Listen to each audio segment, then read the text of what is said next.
आप देख रहे हैं जिस तरह से ये खाना बना हुआ है, इस तरह से खाना बना लेना है आपको। और सबसे पहले या अल्लाह,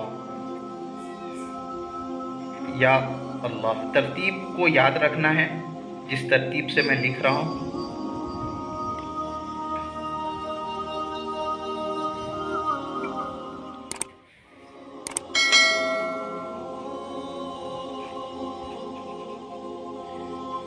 ये पांचों खाने में या अल्लाह लिख लेना है।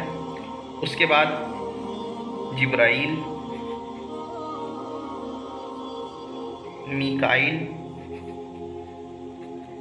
इसराफील, इज़राइल, इस तरीके से ये 4 फरिश्तेगान के नाम लिख लेने हैं और इस तावीज़ को मोम जामा करके बाजू में बांध लें। इंशाअल्लाह अल्लाह तबारक व तआला ने चाहा